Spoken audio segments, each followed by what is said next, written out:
Oof.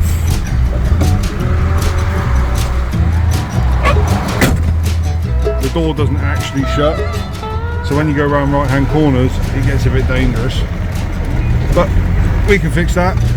I think the latch is broken. In this episode of Defender Rescue, Andrew's going to take a pair of Defender 130's across the bridge into the field nearby the workshop and walk you through an example of a pre-restoration Defender. We usually keep a variety of donor Defenders in stock, but in this case it's an unusual period where we actually have a right-hand drive and a left-hand drive Defender 130. I should point out that we don't have a big production crew when we do these videos. We try to keep it really natural and organic. Definitely not causing traffic jams here. It's baling season. Obviously I'm pretty sure it's baling season globally, but they're picking up all the bales at the moment and storing them. Hey guys, welcome back to Bishop+Rook Salisbury, where I've decided to drag this interesting vehicle out for the video today. This is a Defender 130. Obviously some of you are familiar with this shape of vehicle. Essentially it's 20 inches longer than a 110, and that's wheelbase, not overall vehicle. This is not only just a 130, but it's a 130 high cap, and high cap literally just stands for high capacity. That means that the rear tub is slightly wider than the rest of the vehicle and slightly deeper, and overhangs the chassis by just a bit, so it gives it that extra capacity. This was a special vehicles order, so this is something that somebody would have walked into a dealership and purchased specially. This is not something that Land Rover typically built and had on the showroom floor. The reason I decided to bring this one out, and we've actually got another one, is because this kind of vehicle does come through our workshop every now and then. Not very often, as you can probably see from all of our website entries, that when these vehicles do come up, they're already sold. So typically a 130 vehicle does not hang around very long. I figured I would do a video on this one before it's sold, as it is currently potentially available to the right customer. This is one of those vehicles that can be driven as it is.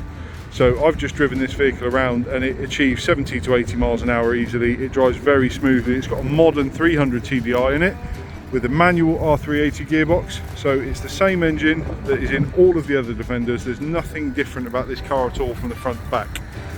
So in retrospect, this is no different to a 90 or a 110 up to about that point. It was at that point that the vehicle's length changed, and then the panels are different. But the reason I figured I'd show you this one is because they are rare. We've actually brought this one over from France. I say France, it's actually come over from Holland, although it's French registered. And this one's kind of interesting. It's got some quirky bits about it.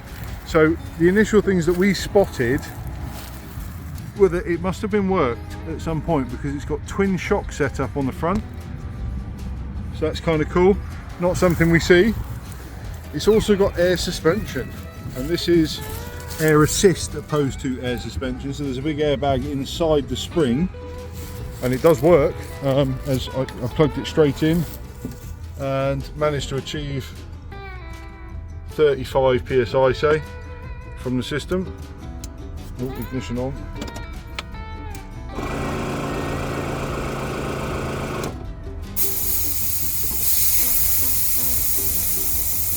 So yeah, thought that was kind of quirky. It's actually a 6-seat interior, including the centre seat. And I would think that actually you could probably get 4 across the back. But yeah, all the actual geometry of the doors is the same. So that is the same door as fitted to a 110 CSW. The car itself is just very, very cool.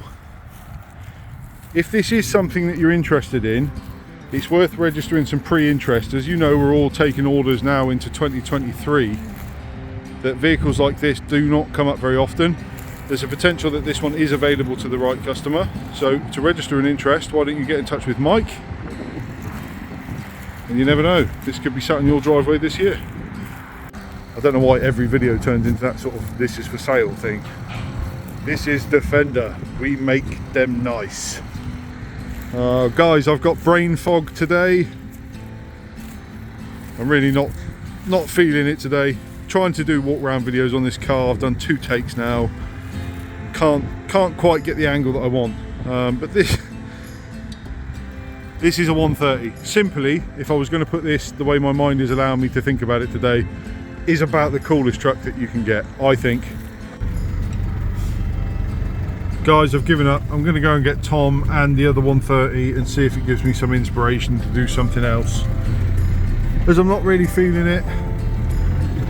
I don't know if this is like a creator's block. I don't know, what is it? Oh, writer's block. That's what people, yeah, people who write books, they get writer's block, don't they? Well, they'll sit there for hours doing nothing. That is how I'm feeling today. So I'm going to go and get Tom. I'm going to go and get another 130. We're going to put them next to each other and we're going to see if we can come up with some interesting content, as I'm not really feeling it right now. But I'll go and get something, I'll come back and we'll resume the video. Tom! Tom! Found him. Just like that, found a Tom. 2 days have passed, which means my mind fog is gone and I've got two 130s. This is quite a rare sight.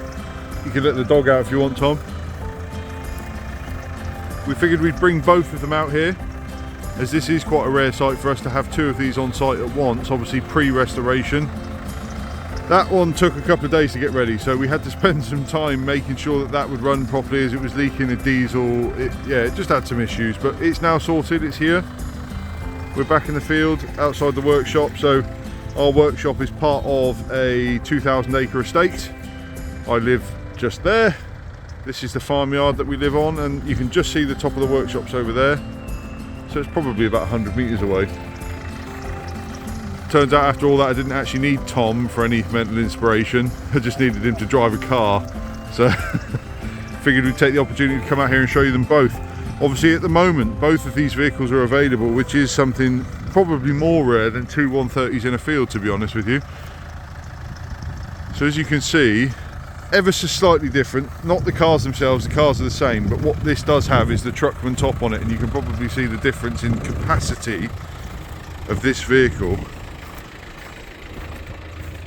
It's got a huge amount of storage space. I would say probably more than any other pickup truck, to be honest.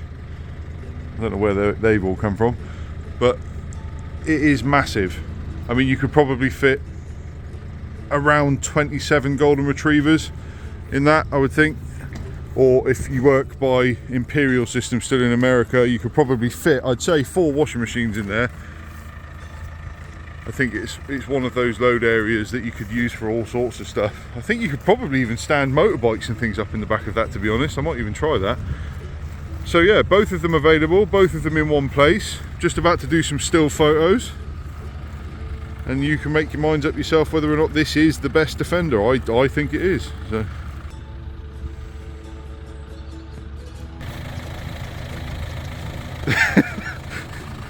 is that what it's like in America when you see a Sasquatch being all sort of weird and wandering around like that?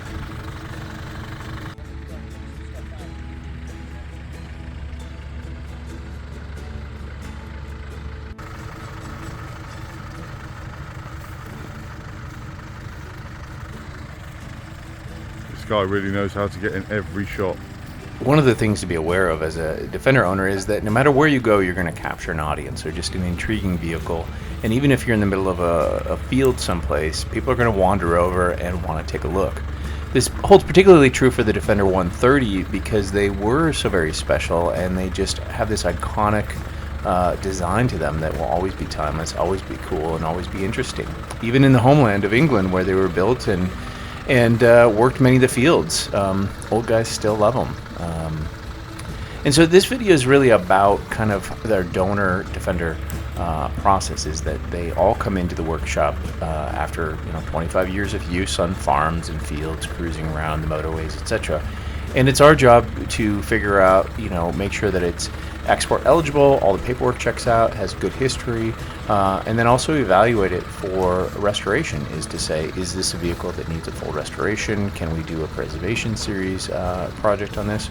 Or is it more involved? And ultimately we leave it up to the customers to decide how they want it finished off, whether or not they want something that's factory-like, or if they want to add a few accessories and accoutrements to make it more fitting to their taste and lifestyle. For these, we'll see. We've got some ideas in mind, but nothing planned so far, so stay tuned.